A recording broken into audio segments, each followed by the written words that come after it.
And that, class, is why the Zorgonian slime mold is considered the galaxy's most dangerous life form, Professor Xylop concluded, his 7 eye stalks swiveling dramatically as he switched off the holographic display. Any questions? A cacophony of appendages shot up, ranging from tentacles to plasma-based pseudopods. The professor's compound eyes darted around, searching for a victim volunteer. Yes, Blorbax, he asked, pointing at a gelatinous cube in the front row. The amorphous student burbled excitedly, its translucent body rippling with bioluminescent patterns. But Professor, what about the rumors of humans keeping even more dangerous creatures as pets? A hush fell over the classroom. Even the ambient hum of the quantum generators seemed to quiet down in anticipation.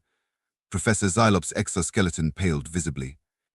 Ah yes, the humans, he chittered nervously. Always the humans. Well, I suppose we should address the Grak-Nar in the room, shouldn't we? He cleared his throat, or what passed for a throat in his species, and continued. As you all know, humans are a relatively new addition to the Galactic Confederation of Sentient Species. How shall I put this delicately?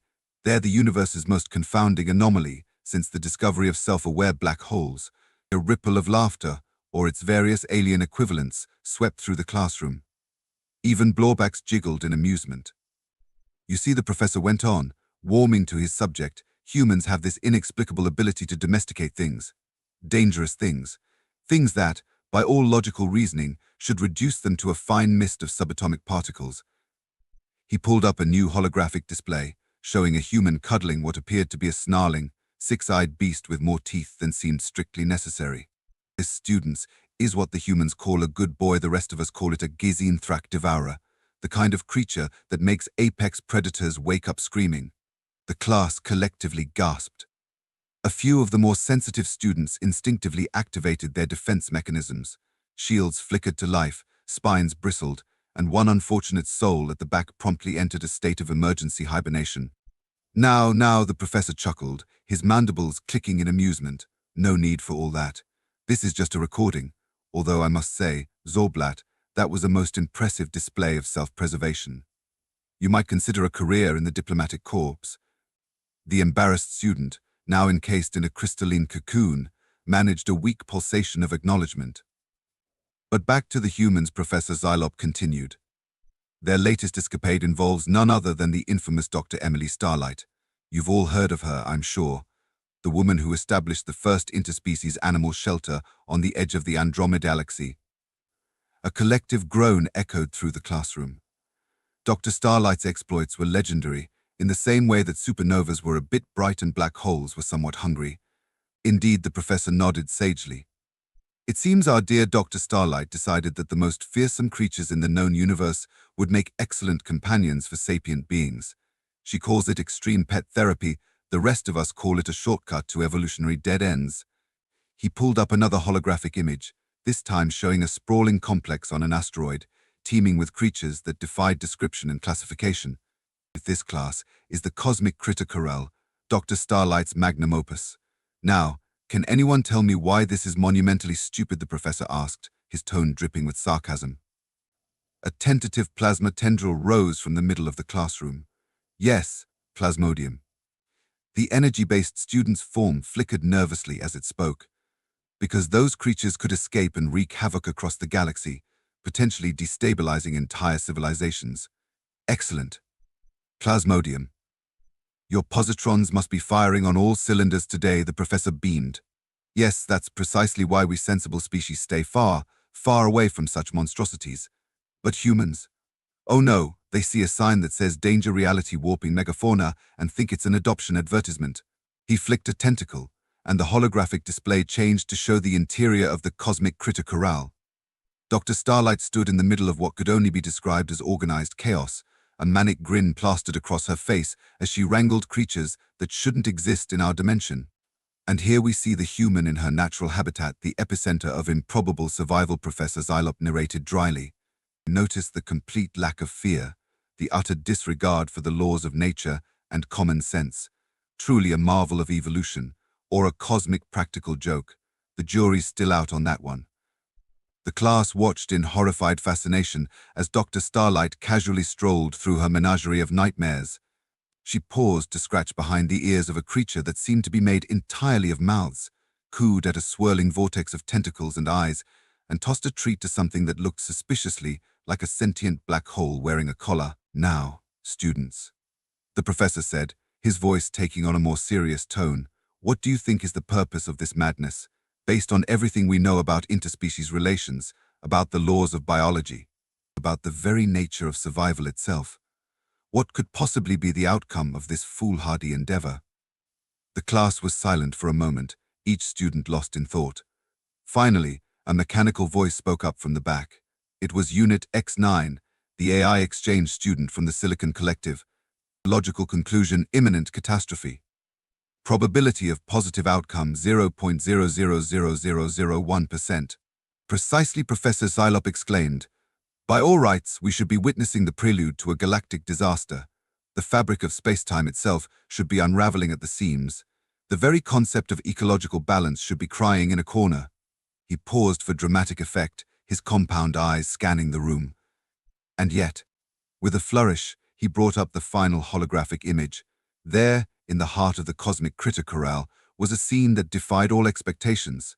Beings from across the galaxy, some so different from each other that they shouldn't have been able to exist in the same atmosphere, were gathered together, each interacting with a creature that, by all rights, should have been trying to eat them.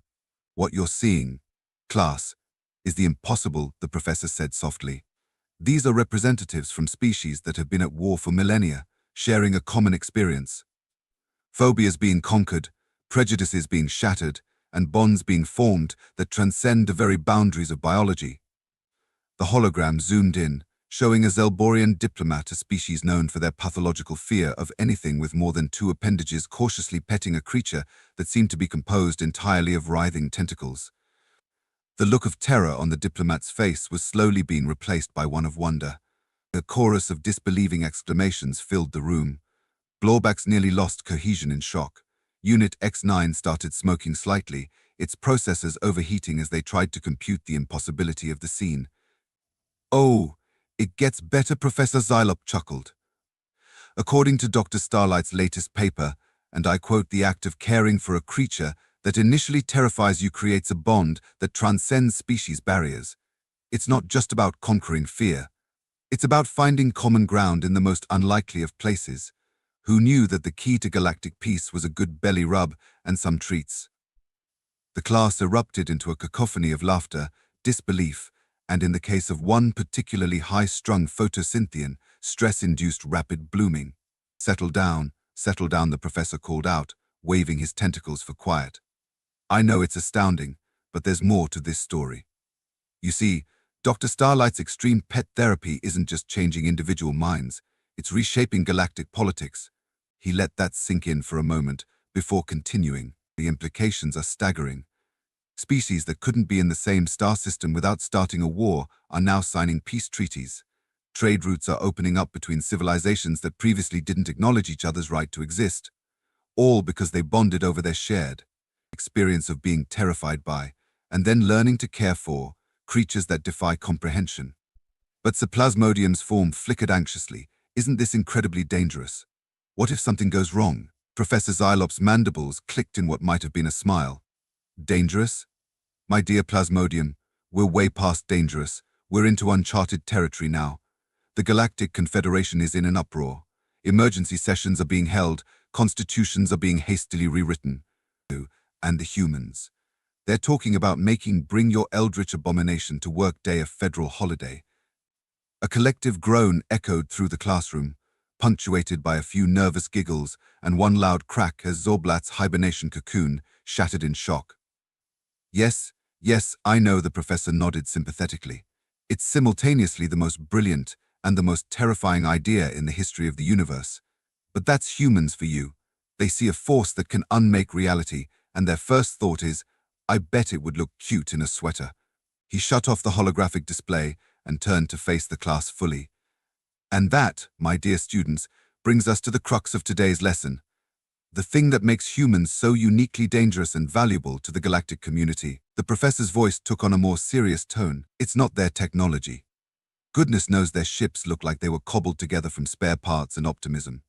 It's not their physical abilities. Most species in this room could survive conditions that would turn a human into a smear on the landscape. He paused, looking each student in the eye or eyes or photoreceptors or whatever sensory organs they possessed. No, what makes humans special is their capacity for empathy, their ability to look at the most terrifying creature in the universe and see a potential friend. That knack for finding the cuddly side of cosmic horror. The class was silent, absorbing this. Even Blawbacks had stopped its usual background burbling. It's a double-edged sword, of course, Professor Xylop continued. This same trait that allows them to turn galaxy-destroying monstrosities into pets also leads them to do monumentally stupid things like trying to teach quantum singularities to play fetch or entering black holes, because, and I quote, "I wanted to see what was on the other side." He chuckled, shaking his head. But you can't argue with results. In the short time they've been part of the galactic community, humans have brokered peace treaties between species that have been at war since before their planet formed, explored regions we deemed too dangerous to even observe remotely, and now, apparently, turned the most terrifying creatures in existence into therapy animals. The professor's tone became thoughtful. It makes you wonder, doesn't it? What other impossible things might they achieve? What other cosmic horrors might they domesticate? Will we one day see humans taking antimatter entities for walkies, teaching sentient supernovas to sit and stay? A ripple of nervous laughter ran through the class. The idea was absurd, of course. And yet, I can see some of you are skeptical, Professor Xylop noted, and you should be. Skepticism is healthy. But let me leave you with this thought. A few cycles ago, the idea of petting a Kizinthrach devourer was considered suicidal. Now there's talk of including them in petting zoos across the galaxy, right next to creatures that eat stars for breakfast. He let that sink in for a moment before continuing. The universe is vast and full of wonders, students. But it's also full of terrors. Things that go bump in the cosmic night. Things that make suns tremble and galaxies quake. And now, thanks to the humans, we're learning that maybe, just maybe, some of those terrors just needed a good home and a loving family. The class burst into laughter, a mixture of amusement and nervous energy. Even Unit X9, who normally struggled with organic humor, emitted a series of beeps that its language matrix insisted was equivalent to chuckling. As the laughter died down, a small, timid voice spoke up from the front row. It was Zorblat, finally fully emerged from their shattered hibernation cocoon. "Professor," they chirped hesitantly, "do you think humans might want to be friends with us too?" The question hung in the air, charged with a mix of hope and apprehension. Professor Xylop's compound eyes softened as he regarded the young student. "Zorblat, my dear," he said gently, "I have no doubt that humans would be delighted to be friends with you. In fact, I'd wager that if a human were in this classroom right now, they'd be absolutely fascinated by your hibernation ability. They'd probably want to know if you could do it on command, or if you could teach them how. They might even ask if they could keep a piece of your cocoon as a souvenir." The class chuckled, and Zorblat's crystalline structure shimmered with what could only be described as a blush. But the professor continued, his tone turning serious again, "That brings me to an important point.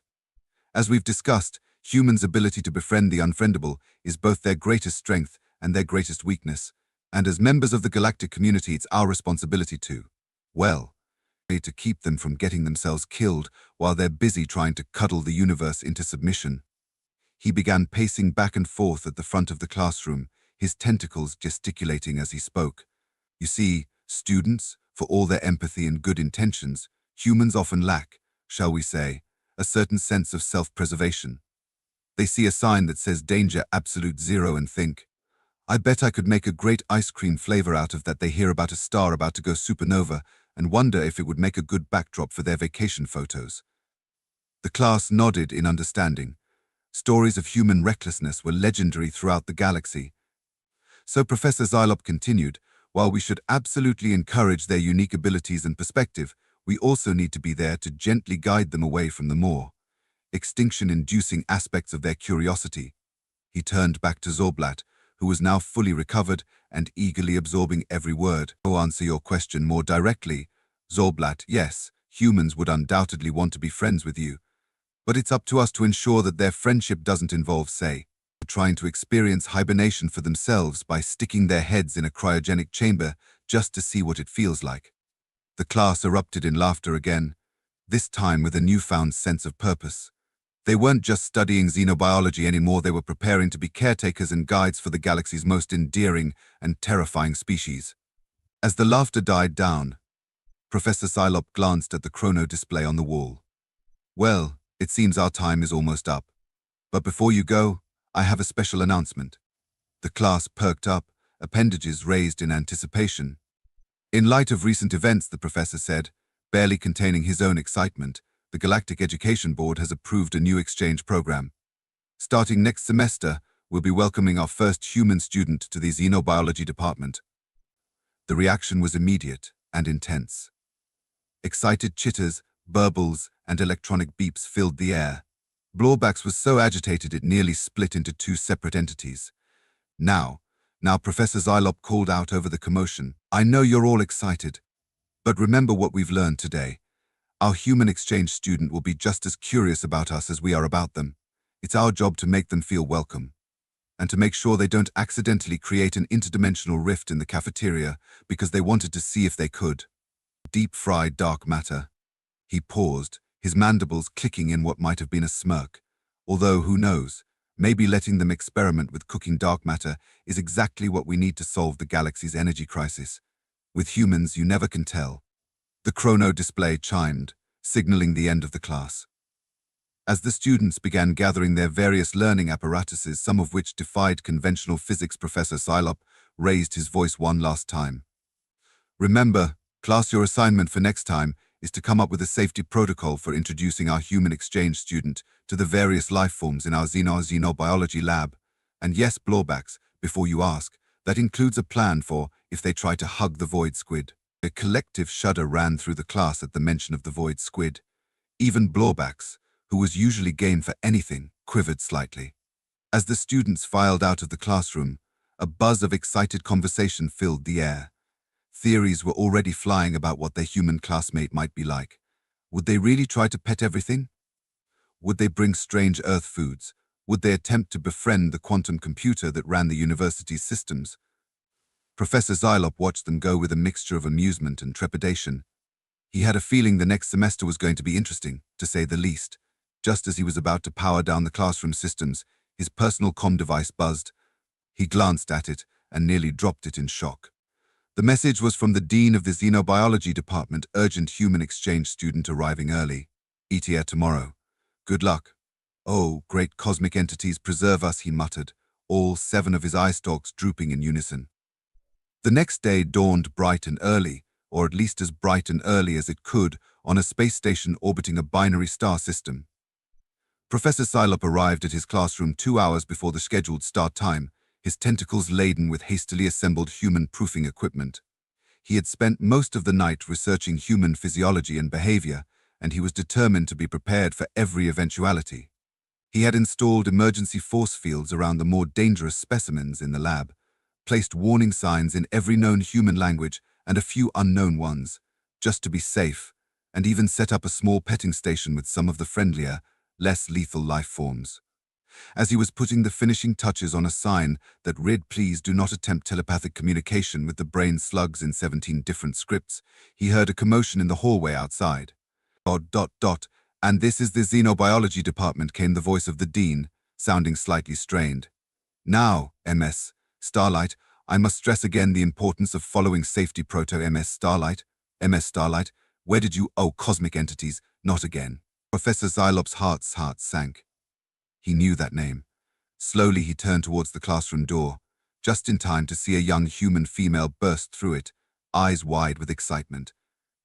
Holy guacamole, did you look at this place, the human exclaimed, her gaze darting around the room like a hyperactive quark. It's like Jurassic Park meets Star Trek meets, is that a floating brain in a jar? Awesome. The professor's mandibles clicked rapidly in distress. You must be MS Starlight, he managed to say. I'm Professor Xylop, welcome to.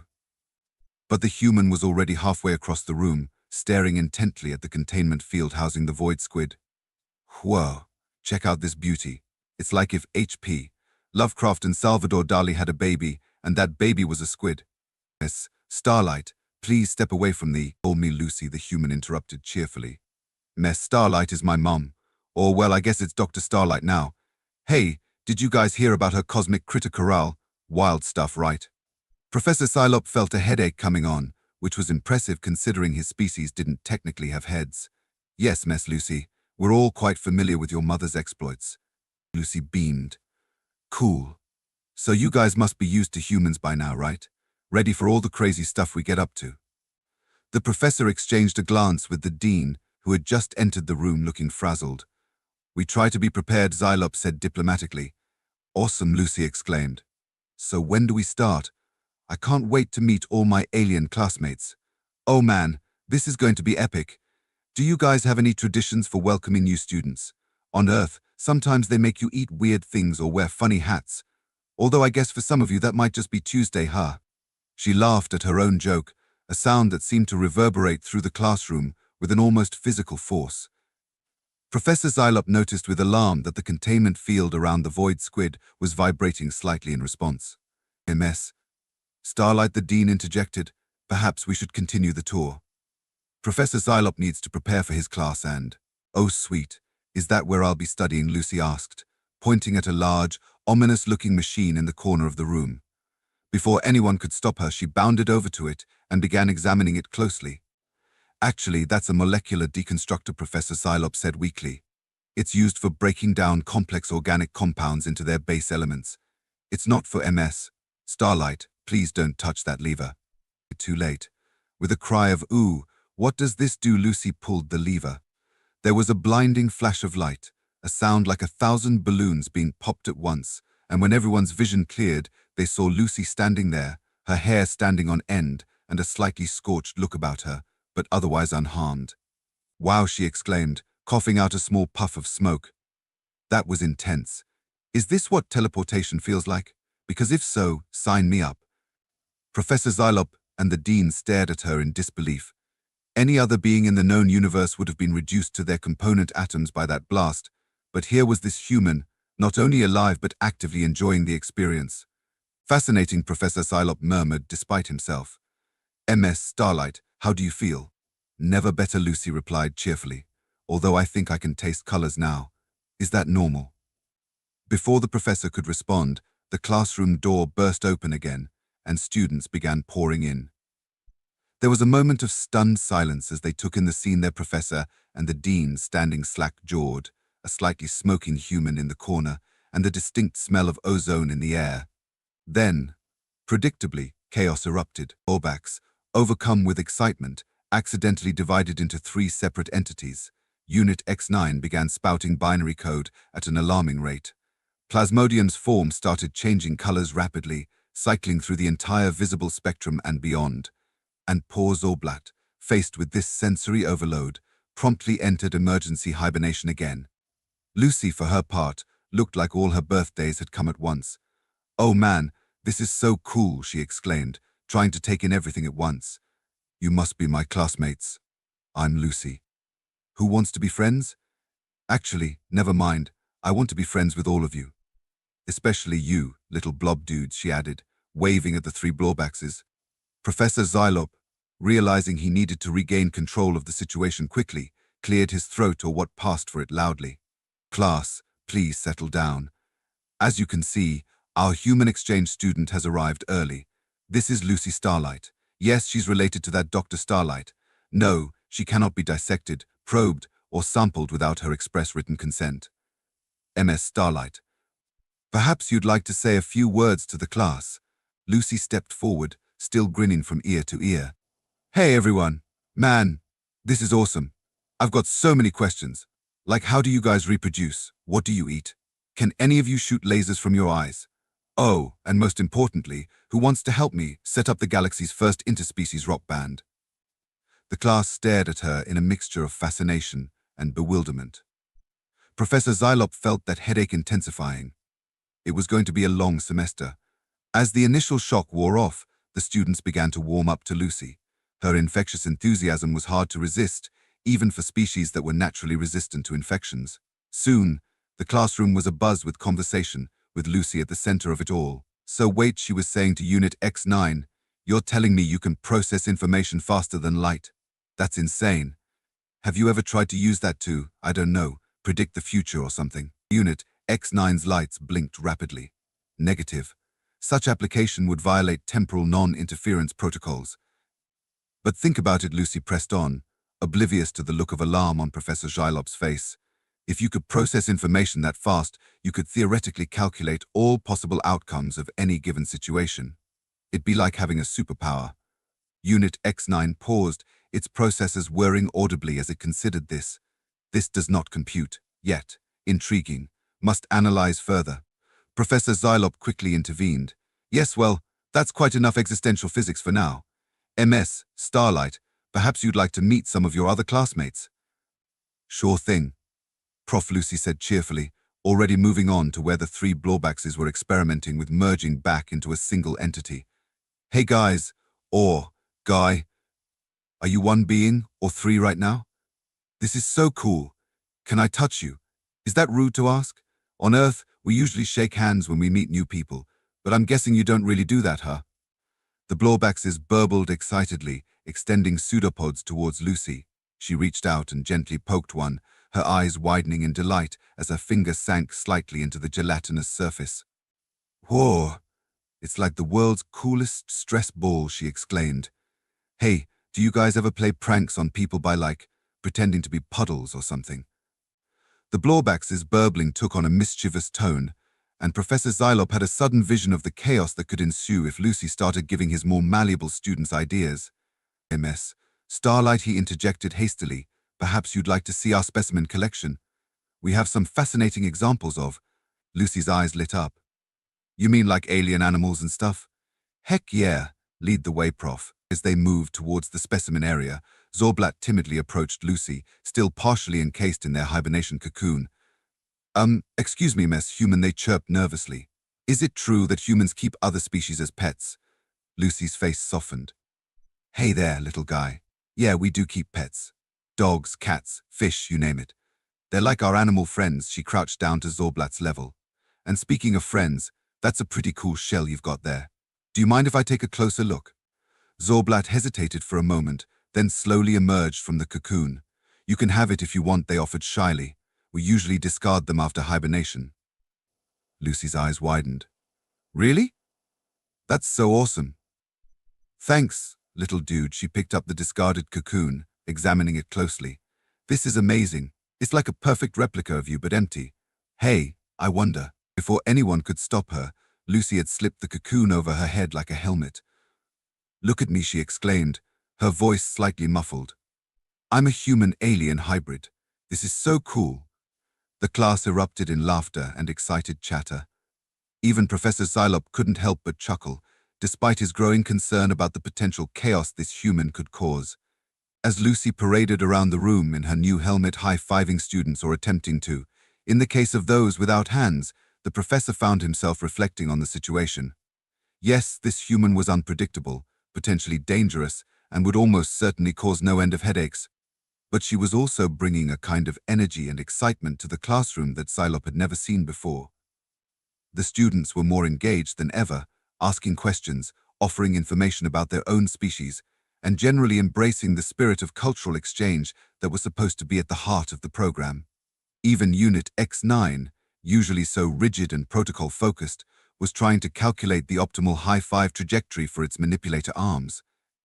As the class time drew to a close, Professor Zylop realized that despite all his preparations and worries, he hadn't actually managed to teach any of his planned curriculum. And yet, he had a feeling that more real learning had happened in this one chaotic session than in weeks of normal classes. All right, everyone, he called out as the chrono display chimed. That's all for today. For next class, please prepare a brief presentation on how your species biology might interact with human physiology. And MS, Starlight. Lucy, still wearing the cocoon helmet, turned to face him. Please return that exoskeleton to the biology lab, and perhaps you could share some information about human culture with the class next time. Lucy's grin was visible even through the alien helmet. You got it, Prof. Hey, anyone want to join me for lunch? I brought some food to share. Anyone brave enough to try Tabasco sauce? As the students filed out, chattering excitedly about the prospect of trying alien cuisine, Professor Zylop made a mental note to update the infirmary's antacid supplies. He found himself smiling. Yes, it was going to be a challenging semester. Yes, there would probably be incidents, accidents, and possibly even some minor explosions. But as he watched Lucy animatedly describing the concept of pizza to a fascinated group of non-mammalian students, Professor Xylop realized something important. The humans, with all their chaotic energy and boundless curiosity, weren't just shaking up the galactic status quo. They were building bridges between species that had never even considered the possibility of communication before. And maybe, just maybe, that was exactly what the universe needed. As he began tidying up the classroom, already mentally preparing for whatever fresh chaos tomorrow might bring, Professor Xylop found himself humming a tune he didn't recognize. He had a feeling it was the beginning of humanity's interspecies rock band experiment. The cosmic petting zoo was open for business, and the universe would never be the same again.